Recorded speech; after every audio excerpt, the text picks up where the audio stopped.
At 82, life has taught me many lessons. Some joyful, some painful. But among them all, there's one decision I look back on with deep regret: moving into a nursing home. At the time, it felt like the sensible thing to do. My family encouraged me gently, assuring me that I'd be safe, cared for, and surrounded by comfort. I trusted them. I believed this choice would offer me peace and ease in my later years. But once I settled in, reality slowly crept in, and it was nothing like I had imagined. You see, many people think of nursing homes as places of rest, safety, and support. And yes, sometimes they are. But there are also quiet truths, ones that no one talks about until it's too late. Truths I only learned after I had already traded my freedom, my space, and so many pieces of my identity. If you or someone you love is considering this step, I urge you to pause. This video isn't here to scare you, but to open your eyes. I want to share 6 deeply personal lessons. Things I truly wish someone had told me before I made this life-changing decision. Because once you walk through those doors, life shifts in ways that are hard to reverse. So stay with me. Listen with an open heart. Whether you're exploring this path for yourself or thinking about a loved one, what I'm about to share might be exactly what you need to hear before you take that step. Truth 1.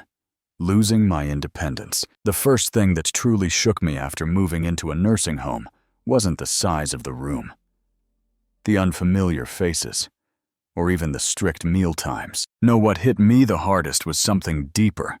The realization that I had lost control over my own life. Back when I was still in my own home, I had my little routines. I woke up when I wanted, brewed my own coffee, made breakfast just the way I liked it. I could take a walk whenever I felt like it, or simply sit in my favorite chair, lost in a good book. There was a quiet comfort in deciding how I spent my days, in knowing that this life was still mine. But everything changed when I moved in. Suddenly, my time wasn't mine anymore. There was a schedule to follow: breakfast at a set hour, lights out at another, even if I wasn't hungry yet. Breakfast came anyway. If I felt like going outside for some fresh air, I had to wait until someone was free to assist me. The little choices: what to eat, what to wear, when to rest, things I once took for granted, started feeling like privileges instead of rights. I remember my first week so vividly. I woke up one morning and instinctively reached for the book I had been reading at home. But as I looked around the room, something felt off. The walls were bare, the bed unfamiliar, my books weren't there, my cozy chair gone. All the little things that made a place feel like mine had vanished. In their place was a room that didn't hold my history, a space that didn't know me, and that's when it sank in. This wasn't my home.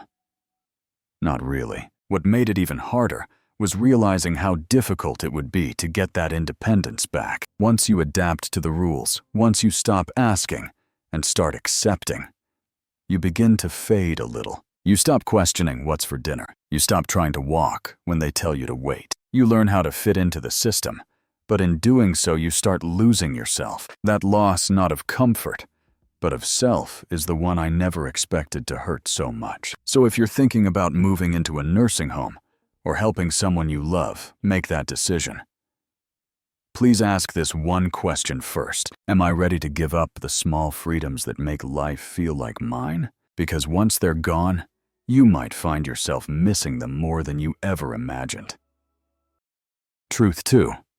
Feeling forgotten. One of the most painful truths I discovered after moving into a nursing home was just how easy it is to feel forgotten. When I first arrived, my heart was still full of hope. My family promised they'd visit often, and for a little while they did. My daughter came every week, her smile lighting up the room. My grandchildren visited on weekends, filling the space with laughter and stories. In those early days, it still felt like I had one foot in the life I used to know. But as time went on, the visits began to fade. My daughter started calling instead of coming. "Things are just busy this week, Dad," she'd say. The kids got caught up with school friends and work. Holidays became uncertain, promises made, then quietly broken. "We'll be there, I promise," they'd say. But more than once, I found myself sitting alone in the common room, watching the clock tick by. Others sat there too, staring hopefully at the door, waiting for someone. anyone to walk through it. It's not that my family stopped loving me. I know they care. Life simply moved on without me in it. When you're not around every day, it's easy for people to assume you're fine, that you've adjusted, that you no longer need the same attention. But the truth is, the longer you're here, the easier it becomes to disappear from their minds. I remember one evening sitting quietly in my room, holding my phone in my hand. I stared at my son's name on the screen. My finger hovered over the call button. I wanted to hear his voice. I wanted to feel like I still mattered, but something stopped me. I didn't want to be a burden. I didn't want to seem needy or desperate. So I put the phone down and just sat there. And that's when the weight of it truly hit me. This was my new reality, waiting for a knock on the door that might never come, hoping someone still remembered that I was here, wishing I could go back to the days when I was part of their daily lives, not just an afterthought. So if you're considering a nursing home for yourself or someone you love, please think about this deeply. Are you ready for the loneliness that may come with it? Because no matter how strong your family's love may be, the truth is, when you're out of sight, it's heartbreakingly easy to become out of mind. Truth 3. Losing my sense of purpose. When I first moved into the nursing home, I thought the only thing that was changing was my address. I believed I was simply moving into a different place, one where I'd get a bit more help. Maybe rest a little more. What I didn't expect was that I'd also be letting go of something far more important, my purpose. Back home, my days had rhythm and meaning. I had things to do, even the small ones. Watering the plants, making my morning coffee just the way I liked it, sweeping the porch, folding laundry. Those little tasks gave shape to my days. They gave me a reason to get up in the morning, a sense that I still had a role to play in my own life. But here, things are different. Meals are brought to me. The laundry is done by someone else. The cleaning too. At first I told myself it was a blessing.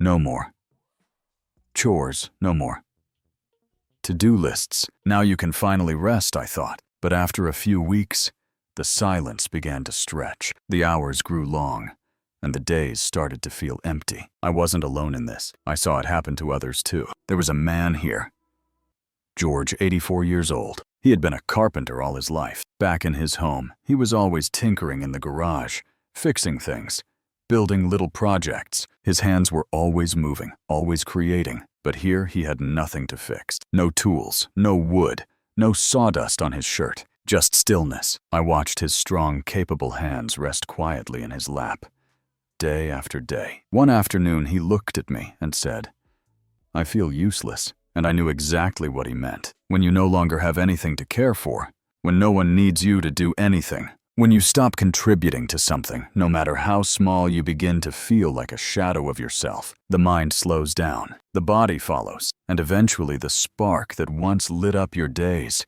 begins to dim. Purpose doesn't always come from grand things. Sometimes it's in the little acts of care and contribution.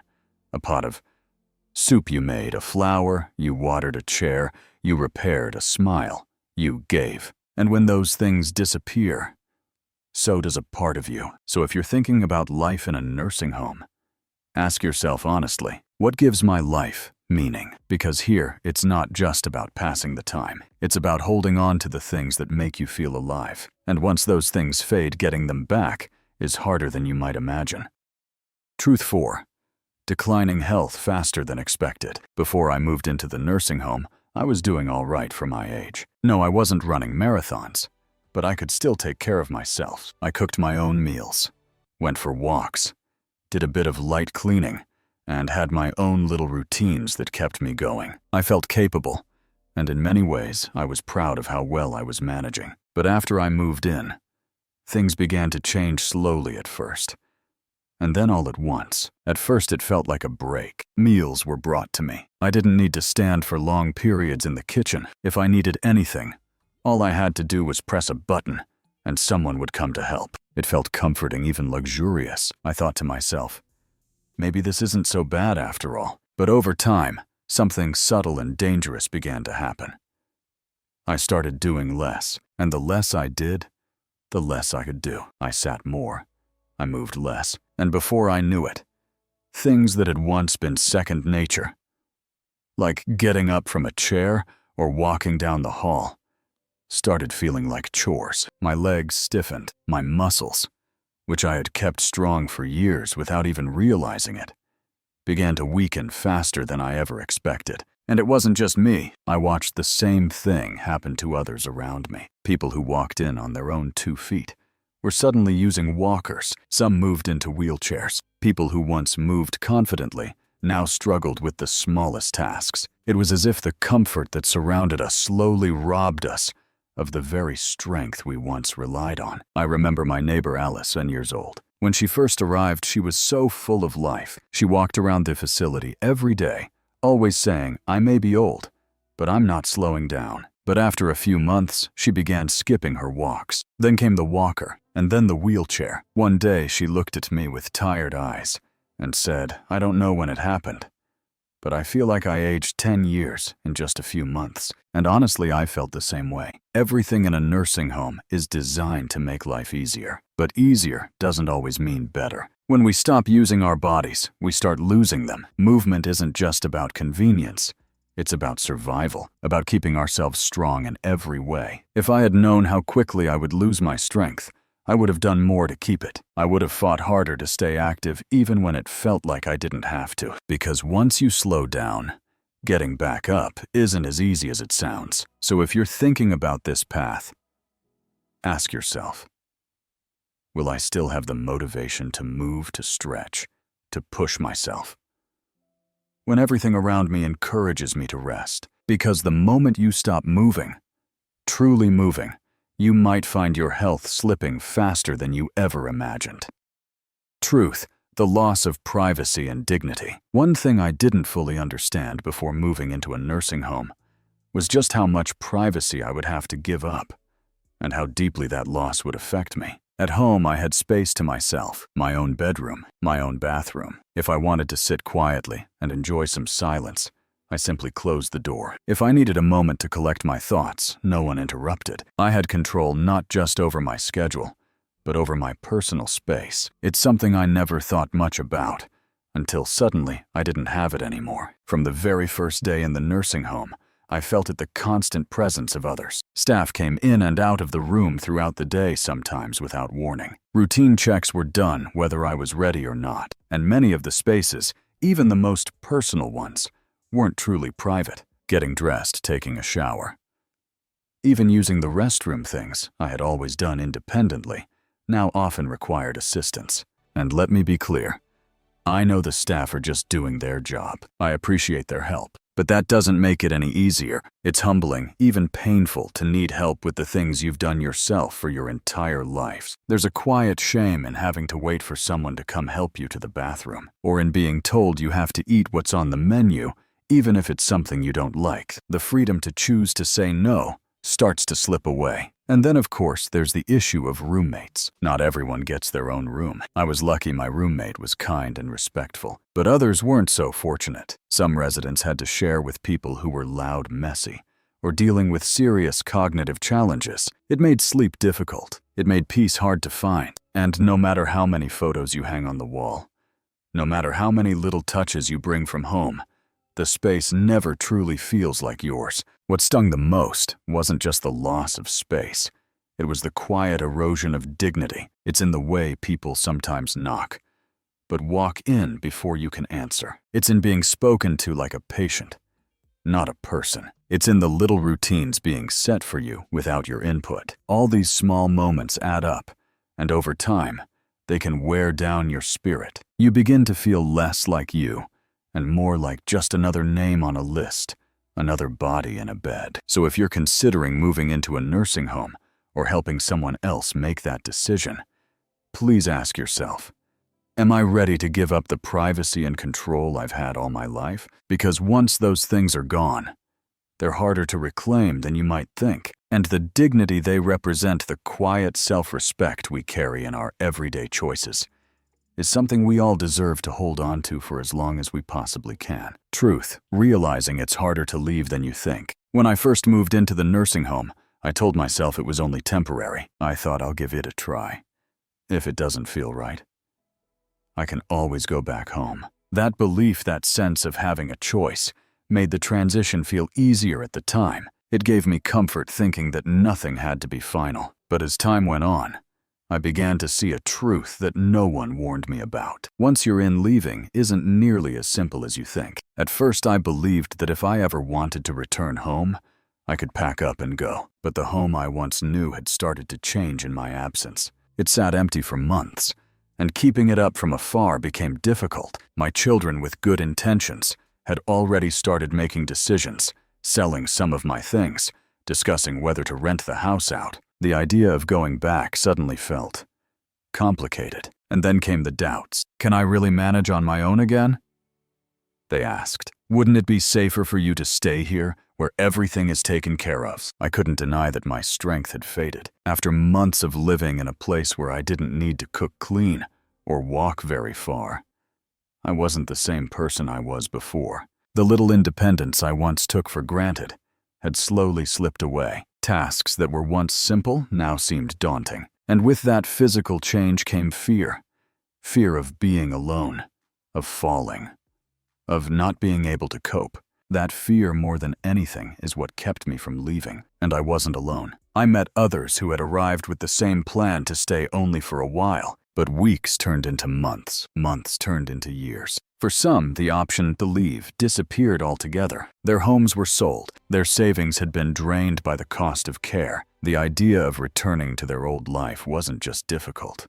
It was impossible. That's the part no one tells you. Moving in feels like a decision you can undo. But in reality, the longer you stay, the harder it becomes to go back. The outside world, once so familiar, begins to feel distant, like a place that no longer belongs to you. And the longer you're away from it, the less confident you feel in your ability to return. So before you choose this path, ask yourself honestly, am I prepared for the possibility that leaving might not be an option later on? Because once you step into this new world, getting out physically, financially, or emotionally may take more strength than you expect. And sometimes, by the time you realize it, the door you thought you could walk back through has quietly closed behind you. Looking back, I don't regret growing old.